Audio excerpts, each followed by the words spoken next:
Welcome to A Corporate Time with Tom and Dan. I'm Tom. I am Dan. Our producer Samantha's here. Butler's in the other room, still entertaining your kids. It's weird. For days. They have been here for days. The whereabouts of Mom, we don't know. We do not know. But I'm sure as Tom decides to, I don't want to force you to spill your guts or anything, but as the details continue to come out, I'm sure we will find the body. And I also been teaching my kids to take over Butler's position. It's cheaper. They'll work for They already signed up 4 new clients. Did you see how fast they brought me the sparkling water? I don't want to go out on a limb, but I'm just going to say, Tommy, really good. Really good. So we have a couple guests today, and one gentleman, it's funny because the tail end, or like, God, it must have been the beginning of my career. I know I met Clay a couple times, back in the old Monster days, like in 04. You ever get punched 05. in the nose at his restaurant and then end up in the back room with ice cream on your face because you got knocked out for not wanting a shot? I don't know if you remember that. I listened to all those stories, and He broke my nose in the restaurant. Yeah, when I was a fan of the show, and so, but then I didn't, all the antics of the plantation and everything. I didn't. That place was awesome. Yeah. We did a haunted. I remember show the stories. Yeah. There. So I hid in the kitchen because I didn't want to work anymore. He has the life that I've always fantasized about. Like, I always wanted to be a super businessman, entrepreneur in town, and then my son ends up being a kicker in the NFL. That was literally my... He's not kidding. That was my fantasy. I love goofing on this guy, and I'm good at it. But his fantasy has been to be a supreme-level businessman and then have... both of his sons, if not just one, because, can't go too crazy, but play in the NFL as a kicker. That is a quote from Tom Van. That's always you had another one in the NFL?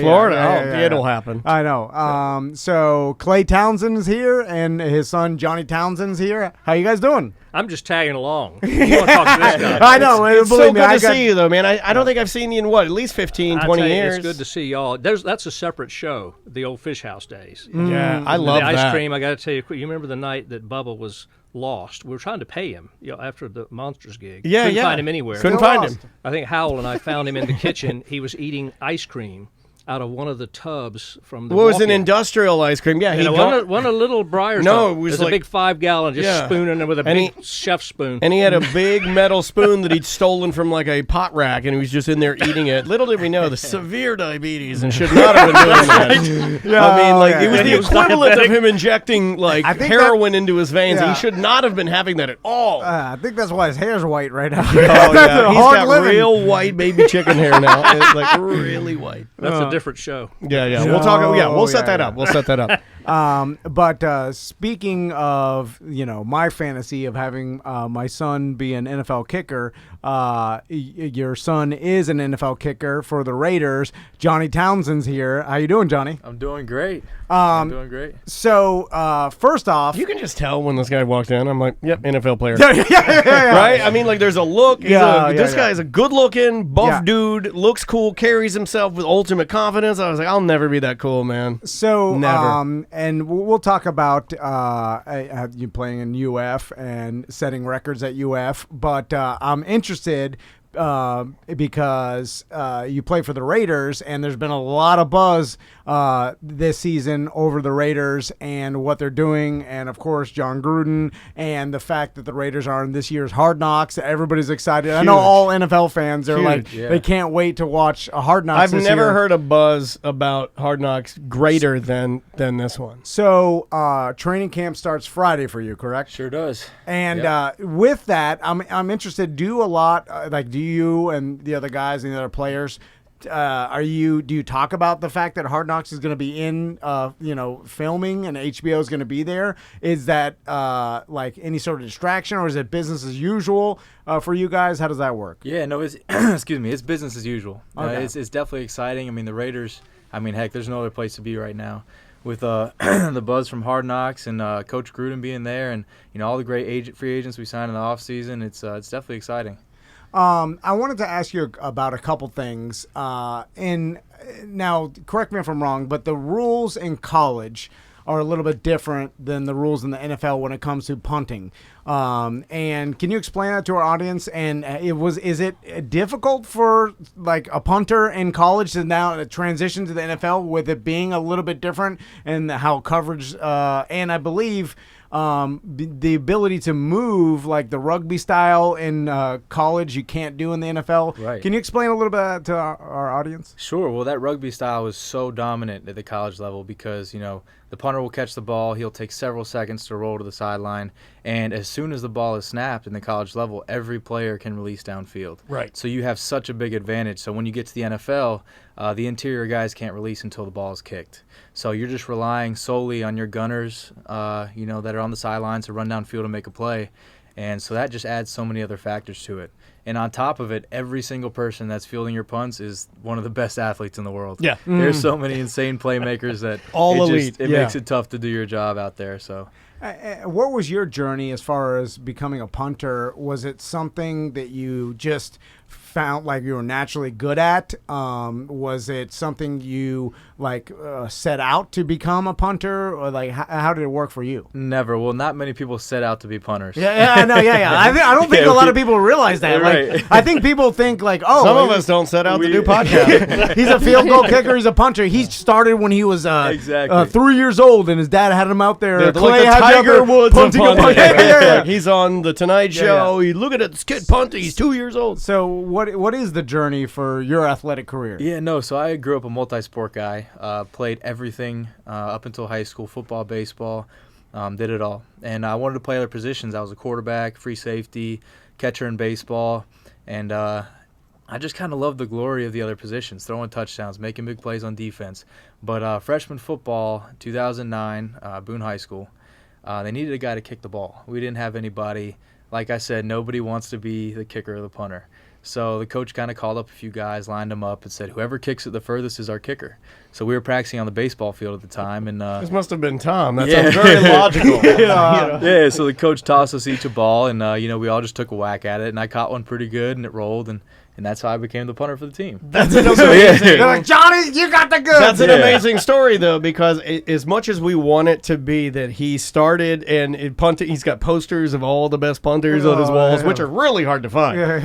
Punter posters, like those are very, very rare. Yeah. But it's not that. It's just like, I was introduced to it. I happen to be very good at it. I'm a very good athlete. I could have played everything, but this is just where I'm going to go. Yeah, but what's surprising to me, though, is that the punter is a very important position and can literally, change the game and give your team a lot better chance of winning, especially if you pin the other team back. And there's a lot of extremes in punt land to me. It's like you're heralded, or man, sometimes people get mad, right? For sure. Or that's a lot of pressure, man. Like that hurts my heart. I'm not even doing anything. You broke out a 40-yard fake punt last season for the Raiders, correct? Sure did. Yeah, and that helps change, like a lot of things. Change. Yeah. So now let's go back to like the mechanics of punting. So once, because I'm really interested in like the details and like the how then once you're the punter,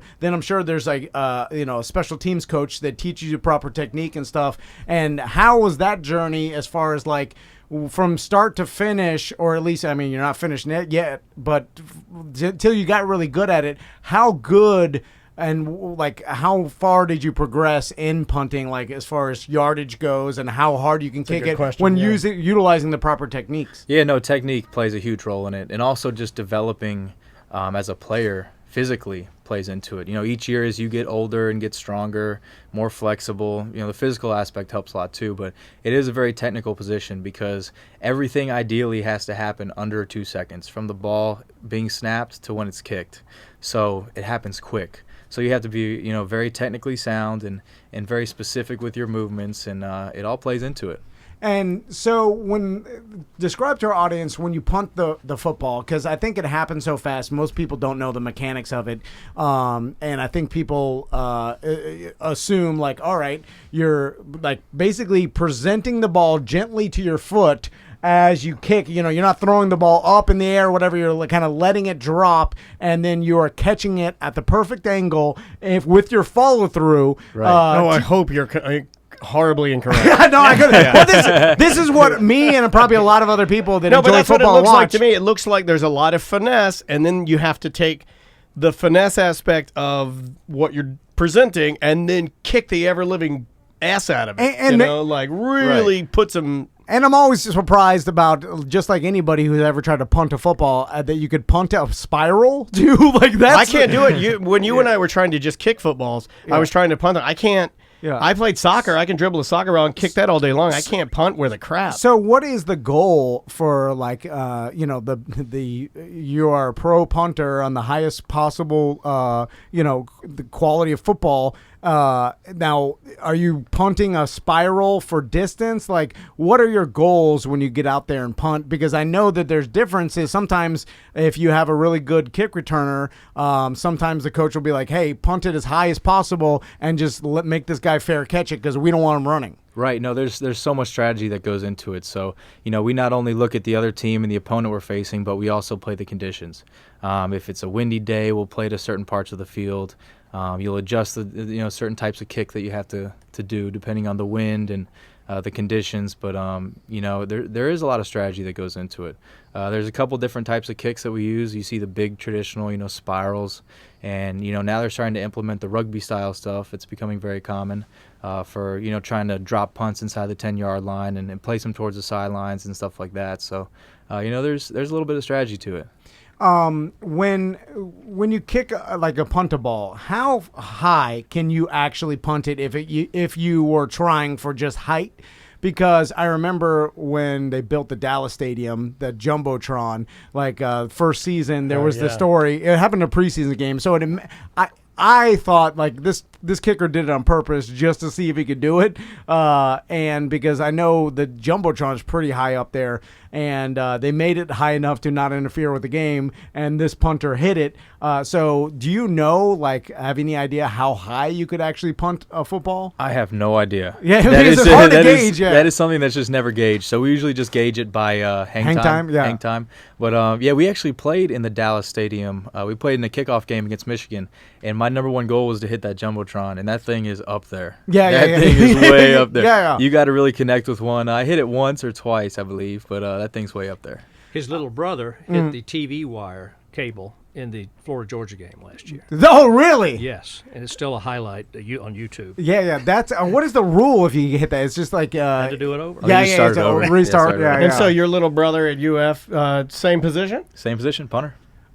Just breeding punters. This around is here. so cool, man. Well, technically, so cool. You guys put your foot on the football. Yeah. Clay puts his foot up people's behinds if they're against him in law. Their mother puts their foot on my behind. You do some law punting, right? Yeah. There's some foot thing going on there. Now, Johnny, there's been now everybody watches highlight reels on Facebook and everything like that, and there's highlight reels of punters and kickers tackling. That's a thing on Facebook of because there's some kickers that will keep themselves out of harm's way. Obviously, probably their coach is don't get hurt because you're our only kicker, so don't go hurting yourself tackling someone. And then there's some kickers that take great pride in their tackling skills and want to hurt, or at least hit hard. Where do you fall into that range? Well, now that I'm at the NFL level, I kind of take a step back from the physicality aspect just because it's the risk of injury is a little bit higher for some of those guys out there. But,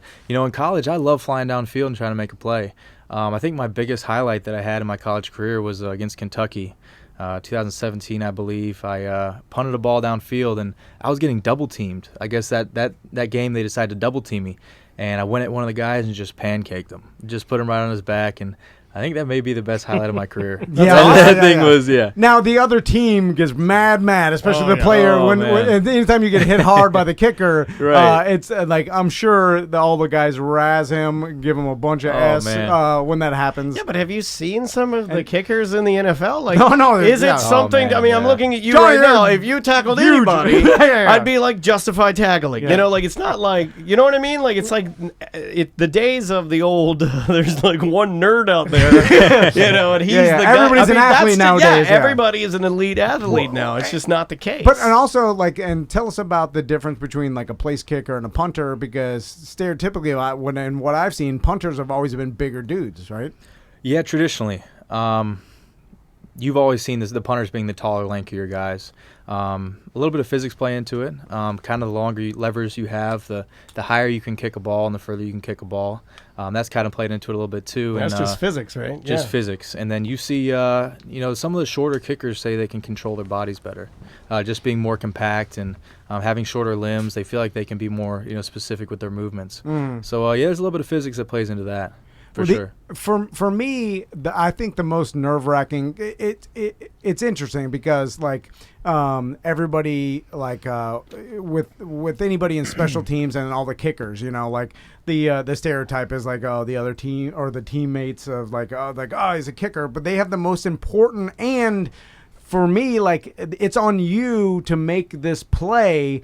And you don't have that many chances, It's the singular aspect of the game. It reminds me of golf. All eyes on you. It's you, and you have one shot. Right. That's a very singular role to play. It's not like there's a line of punters that have and every single one of them helps you execute what's happening. I'm sure you're getting help from your team, but the kick is the deal, right? And you're right. And it also seems unfair to me because anytime kickers ever make mistakes, all the announcers or everybody wants to be fire that guy. Who's made one mistake? People are making mistakes all the time. That wide receiver dropped a couple passes. No one's saying that, but for whatever reason, you're correct. There is a double standard. You're correct. All the pressure's on the kicker. Do you feel that? Yeah.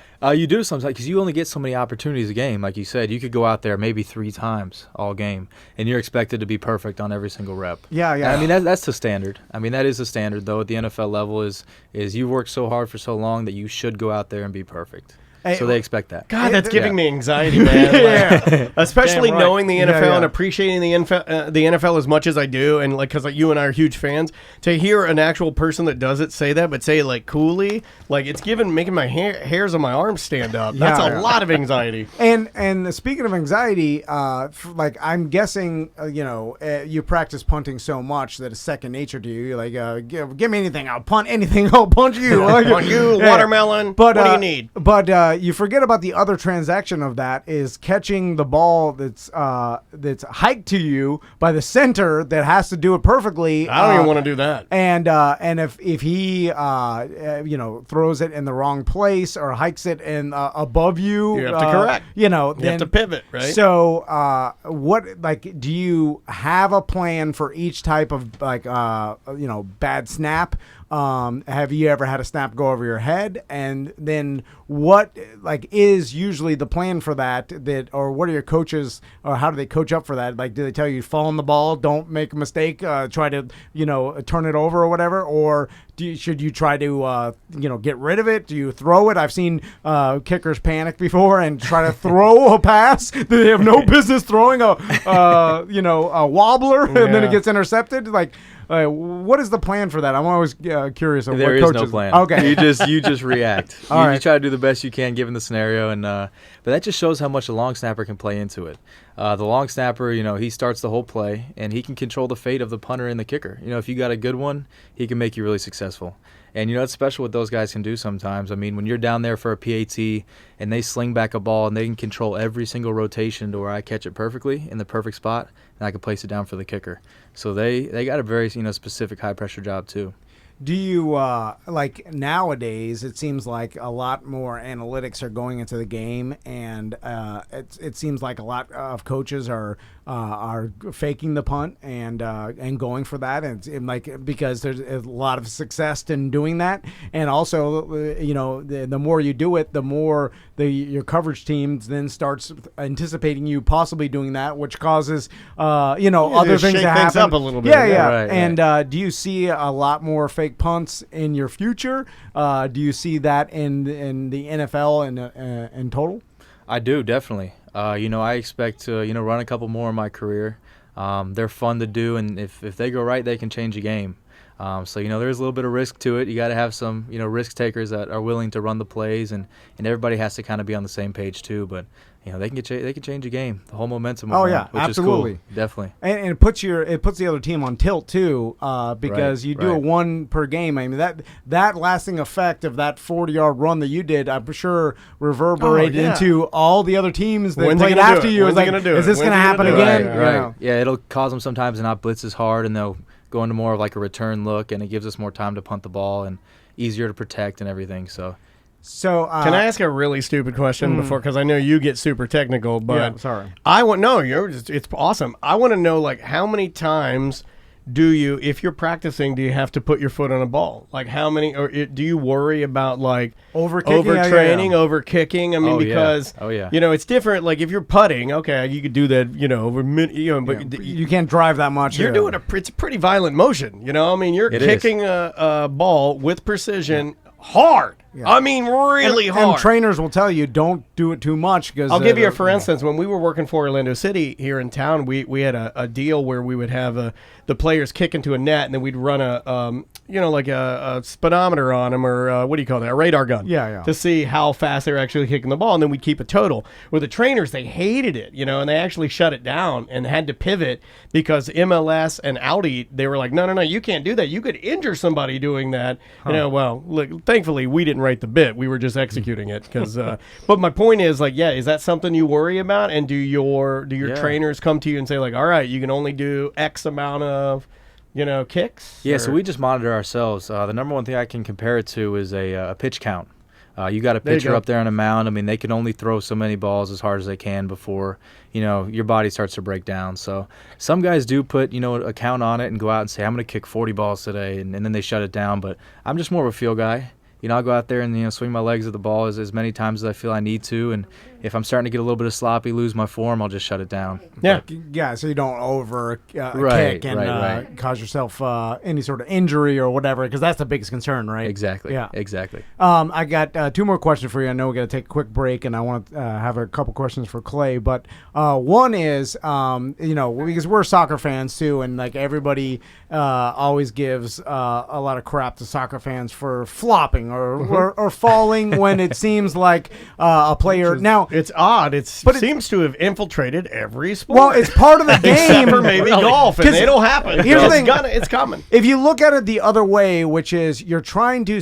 basketball's real bad right now. You're trying to tell the ref that a foul happened, and you're trying to highlight that. Sure. And so that the ref sees it, and because the foul did happen... Look, any advantage to win, right? I mean, that's what they're going for. I mean, so if you look at it from that standpoint of, look, I'm in the box, somebody hit me, I want to draw this foul and win this game, I get it. Well, recently I saw I don't support it, but I get it. I've been seeing quarterbacks do it now because the rules have changed, and if you touch a quarterback wrong, he'll tell, like, he'll go to the ground, not because he was actually pushed, but because he's like, hey, this guy got a foul. That's when you throw your Miller Lite and you scream, they're ruining the game, right? But punters have been doing this for years to kind of it is running into the kickers, a huge foul that could give your team 15 yards, and now you got a first down. So do you know how many times in the video game Madden I do that and I lose the game? It's every game. So I was always interested. I always wanted to talk to as hell to kickers in Madden.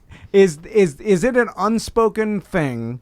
Or are you feel open enough to talk about it as far as like, are you trained or are coaches that coach you up to like, hey, if a player touches you, fall down so the refs knows that he touched you so we could possibly win this game. 15-yard penalty. They've never told us to do that. We've never been trained that way. But, when you have all those guys running at you and they touch you, it kind of instinctively you kind of want to fall to the ground. Yeah, man. Yeah, there was in college, it happened a couple times where I had some punts blocked and they weren't even, running into the kick. The guys just dove into my legs, and I'd flipped and everything.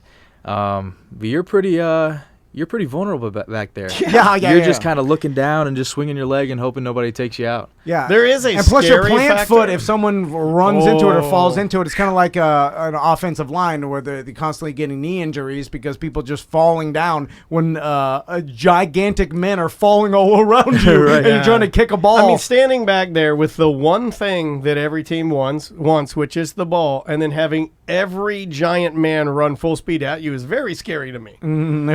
especially hitting that leg.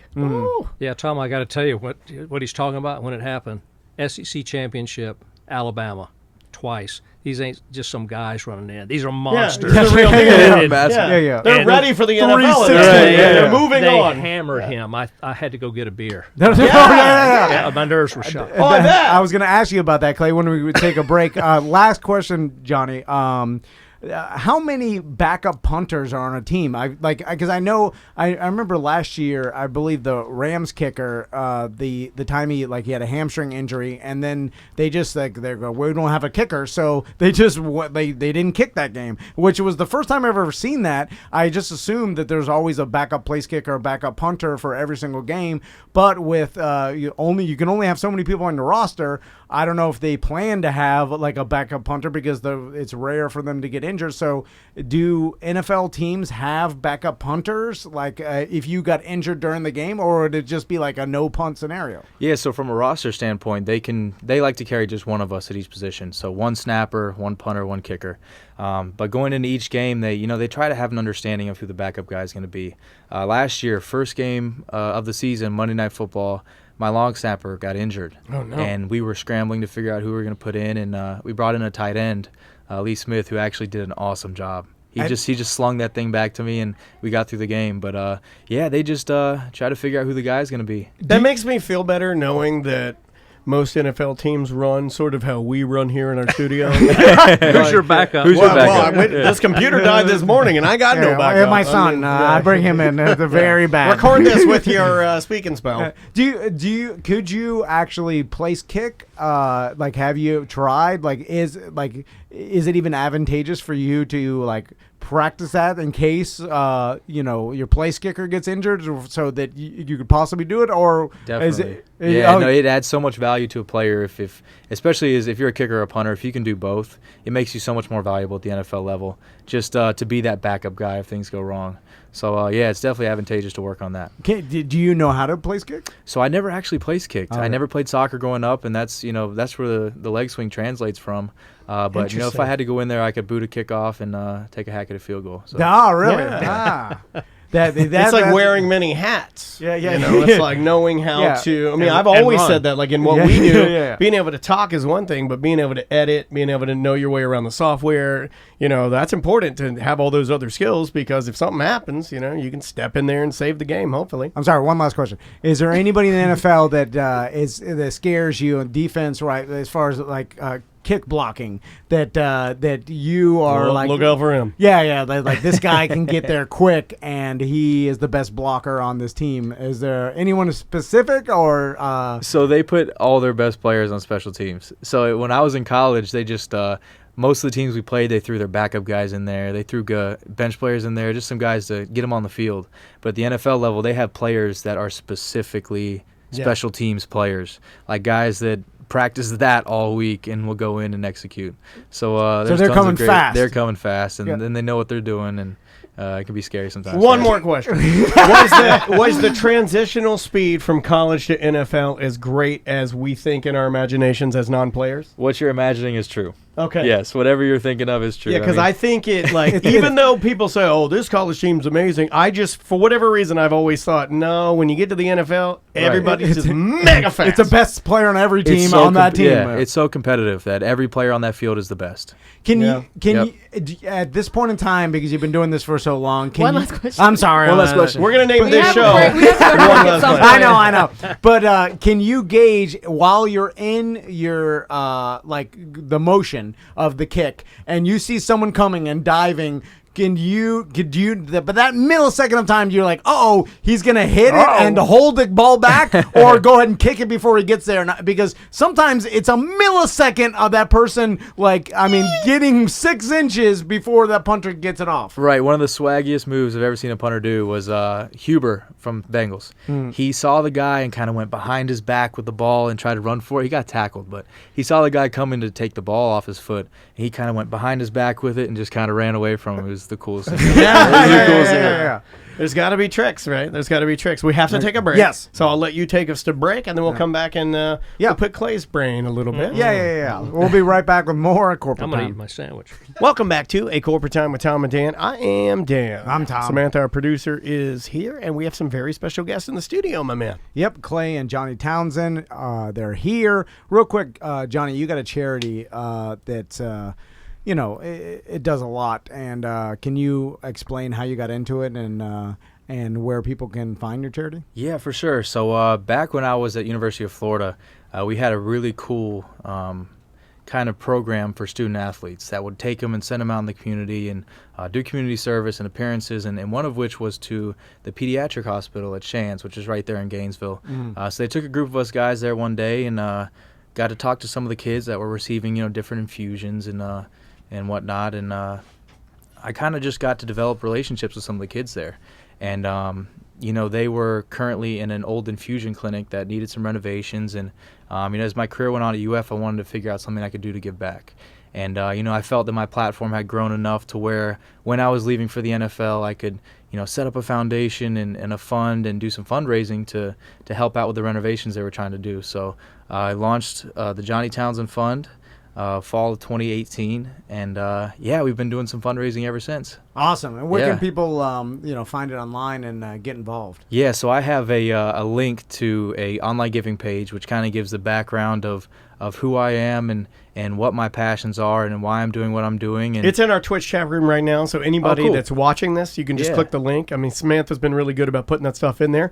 So it's giving.ufhealth.org/ways-to-give/give-now/Townsend. I'm sure if you looked up Johnny Townsend charity, if you just Google exists. Google Johnny Townsend Fund. Google that, just Google that. But Townsend. Shands, somebody, one of our listeners in there said Shands saved his dad's life twice. I was actually born at Shands because I was a preemie. And I wasn't going to make it. And, now look at how I'm infecting in a poor role model for all these other people. Imagine how far Johnny could have punted you. Oh my God. Man. It would have just been a 40-yard pin you on the one. Probably not. Yeah, probably be a red mist. Where'd he go? We do have a guest on the line. Line one. And, Clay told us that. When I got excited until Clay spilled the beans, and then I'm like, oh, we have him all the time. On line one, ladies and gentlemen, world-renowned banjo player Milton Schumann's on the phone. Did he hang up? Jeff, are you there? We left him on hold too long. I think we did. Oh, Pop-Up's. Jeff, call back. Pop-Up's got a Primeco phone. We'll try to get Jeff back on the line. Milton Schumann. So, Clay, I got to ask you a couple questions. Please, no. With first, how awesome is it to have a son in the NFL? That's my dream. And both my sons, you saw them; they'll never make it. Yeah. Maybe I'm holding out hope for Max, but I look into his eyes. I'm like, oh, you can't. And when I look at Tommy, and no offense, don't get mad at me, but I just see captain of current events bowl. He's too lanky. Yeah, he's very, very clever. Head coach. He could be like a Belichick. No, I know it. Yeah, he's too clean. He doesn't like a dirty gray hoodie enough. To sit there. I wanted to kind of go in the Wayback Machine, Clay, and talk to you about all the stuff that you've done in Orlando and everything you've been involved in, and I read an article about you this morning from Orlando Sentinel 1992 that called you Clay Townsend Renaissance Man. Oh my gosh, they were desperate for content that day. But no, it kind of outlines everything, and that's before you even did any of the stuff that would have been related to like higher profile clients or boy bands or Britney Spears or any of that kind of stuff, So it was really weird to me because I knew of some of that stuff, but then I think we kind of went different paths, and then that's kind of when you were getting involved in the majority of that sort of stuff, right? In that old article, I think I'm holding a guitar, which is why I loved you guys. You're such an awesome thank you, man. Musician. I don't play anymore, though. Oh, man. I don't have time for it, but my daughter hopefully will play and do something.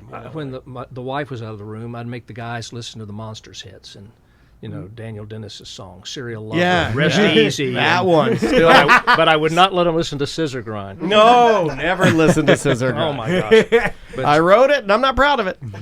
I'm proud of it, but at that point in time, it was a do what you got to do scenario. It's also the 90s. And I feel like I made it out. It's like being locked up abroad. Oh, Jeff's calling back. Oh, You wanna grab him now before we. Ladies and gentlemen, world-renowned banjo player Milton Schumann's on the line. It's happening. He's icing you. Yeah. Is he on 2?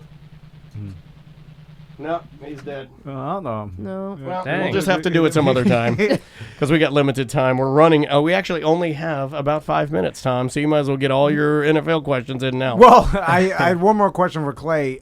Did you watch, because we talked about it a little bit, the Lou Pearlman documentary that came out? What was it on? It was on YouTube, right? It was a YouTube Plus or whatever? I think so. Like a YouTube original. Yeah. The premium aspect of YouTube. I'm embarrassed to say I have not seen it. Okay. I've been trying to see it, but It's they really still good. run the old American Greed show. Yes. And I'm on that You're one. all over Yeah, that. yeah. Yeah. I But freaked that out one story night. never gets old. does it? I Yeah, freaked out yeah. watching I that know. one night, and I'm screamed to my wife. I'm like, "Look, I know him." Like American Greed's a good show. Yeah, and it's just part of like Orlando lore, and that dude, and I'm so curious. I mean, you're right. This is for another show, and we have more time, and maybe we'll do a chatting with the Masters with you would one you day. would you Would love come to. back one day and do a chatting with the Absolutely. Masters? We'll do Yeah. like a BDM, like uncensored version, so he can kind of tell us some stuff. Yeah. That would be interesting. Yeah, I'm just curious too when that was happening and that whole thing was going down. And it's such a weird, different time too, because it doesn't seem like that long ago, but the world was the completely quote- different. No internet, no social media. I mean, we had internet, but it was The quote that got small. me, and you can tell me if this is correct or not, because it was in another article I was reading today. We read about both of you guys all day today, but the one quote that stuck out was Lou, and I believe he was talking to you, saying, "Look, I'll spend millions on my attorneys, and I will, but your client will never get a dime from me." Absolutely. That's a true quote. Absolutely. That's a wild bad. And he said it just straight face, calm, and cool. As physically interesting as he was charming. People would write him checks. Yeah, they liked him. He was a really charming guy in an unusual way. But It seems like every con man has that personality trait of fast talking, charming. You guy. have that. How dare you? Yeah. Too bumbling to be a con man. I want you guys to tell Johnny something. He was probably too young to remember. Predators games. No. And Coach Gruden's brother coaching there. He used to come on the show. Yeah. Yeah. Oh, yeah. That's a real connection. He won't talk to us anymore. No. Embarrassed by the past. Yeah, Yeah. he was embarrassed because one time, and I really think this is fact, and you tell me how much of this is exaggerated. Yeah. But Brett Bushy, owner of the Predators at the time, asked Jay to hold a football for you. What were you doing? A backflip? You had to catch No, he it or had to something? throw a pass He to had to me throw a as I pass. backflipped Yeah. off a giant ladder. Yeah. And he did it. There's And he did video it, and but pictures. you could just kind of tell on his face that he didn't want to do it. And then he left to go. I guess he would have been. He started with, helping his brother, and then he went to Cincinnati Bengals to be an offensive, to be, coach. offensive coordinator. Yeah. And it was like one of those things where, like, from that point, I think he made a rule, like, once I get in the NFL, I will never talk to these guys ever again. And I don't blame him. And you should have the same rule. I did it once. I got in there. I plugged the charity. We're doing some good stuff, but I'll never talk to them come back. again. Yeah. Well, speaking of alternative, Third time's a charm. okay. Jeff's calling It back. ain't gonna work. I think there might be a line down or Okay. something like that. is Good it put him on cell phone. I could try it, but I guarantee you guys ain't gonna work. Should we? Go for it. All right. Shall I answer his call? It is a line down. Yeah, it's a line down, so I'll fix it. Everything's Yeah, breaking there's in like here. static. Yeah. It's Yeah. weird. It's all good. I'll fix it. Alternative, different, like for NFL players, like we have the Canadian Football League, which, by the way, I watched the game, very confusing. Don't know why there's only 3 downs. I was gambling on it the other day because I'm a degenerate, so it was the only thing to gamble on. Why They're helping my off-season. con man case. But and then there's I know the NFL is trying to expand to Europe, and then even they're playing games in Mexico now. And as the world gets bigger, or the NFL gets bigger, and the world kind of are taking players from different countries and stuff. Do you see that there's a lot more players from outside of the U.S., or is it still primarily everybody's coming through the college system? Do you see any someone coming from Europe or South America or anything like that? So you definitely do see that. I mean, you see more and more guys coming from the rugby scene, and also my position is being infiltrated by Australians. I was going to ask you about that. It's big in college right now. It's huge. Yeah, they have such an influx of Australian players that grew up kicking a ball since they could walk. Yeah. And they come in and jump right into the college scene and are successful. And so with the rugby players and stuff, especially like you said in your position, do you see a lot, is that going to be the future, or are American players going to start learning the rugby techniques earlier on in their kicking careers? How do you think it's going to work? Right. I still think there's no threat to the American football player. There's so many talented guys out there that still kind of dominate the scene, and I don't really think there'll be much threat to it anytime soon. Clay, you got Jeff. But here's one of your big fans. Jeff. Johnny. What does your audience scream at you every time you're on stage? Who, me? Yeah. Jeff, you suck. Yeah, Jeff, you suck. Is what There it is. Get him. Bully him, Clay. I love it. I do like how Clay can at any time call anybody in Orlando and bully them. Tell everyone how much you suck. I'm Clay Townsend. I produce NFL players. I'm a kicking machine. I'm a law machine. Daniel, he wants to know are you on the air? Yeah. Oh, yeah, we're on the air. Yeah. Go ahead. Okay, well, here's the deal. Can you hear me? Can they hear me? Yeah, He's going to make us out of something. Okay, here's the deal. Clay's done a lot of legal work for me, especially since I lost my ass in a horrible bar deal gone wrong. And he's really helped me out. And he and I have different schedules and have a hard time contacting. But since I heard you were having Johnny on the air, I thought this would be a good time to call him and tell him a couple of things that I have going on. Oh, you want your plugs? Yeah, go ahead, Jeff. You can take us out of here. Yeah. From Schoenstein and Simplewitz, and it looks like after all the threats, they're pretty pissed off about something. Should I fax it to you? No, that's an illegal device. Please drop a retainer off too, by the way. All right, there we go. Yeah, I'll give you I think they got a roll. It's great. Yeah. Thank you, Jeff. Thanks, Jeff. What's going on? I do. Hey, listen, boys, I'll stop in and see y'all next week. Okay. All right. Yep. Thank you, guys. Looking forward to it. Thank you, Johnny. If it's as good as this phone call, I'm excited. Poor guy kept trying to call. He kept saying, "Call me." No, I know. Yeah, I learned how to grift through Jeff Al, by the way. Yeah, he's good at Yeah, it. he's real good. Got to be kind. We got to get out of here. Hey, guys, thank you so much for taking the time to hang out with us today. It means a lot to us. Thank you all. Yeah. Thanks, Yeah, Don, thank for you. Don Price for the sandwich. Yeah, Oh, thank you yeah. to Don for setting this up and Yeah. kind of being the sandwich go between. And what do you call it? You're a we used to be The these. brand ambassador. Yes, we used to be brand ambassadors and Don, anything- social community managers. Anything and, you want to promote from Jersey Mike's? Yeah, actually, I really would. Real quick though, is for the first week of August for Uber Eats, if you spend $20, you get a free number 13 as part of Uber Eats. So you get a free Italian sub with love it. Uber Eats. And other than that, we're doing a couple promotions this month. But just we love y'all guys, and thanks for having us here. Always, man. Thank you, He's going Don. to We help us appreciate on it. the Gator game. Plug for Johnny's little brother. Oh, yeah. His protege. He's going to be kicking for the Gators against Miami at the Oh, yeah. Citrus Bowl, August 24th. Yep. I hopefully I'll be there if Yeah. my ticket connections come through.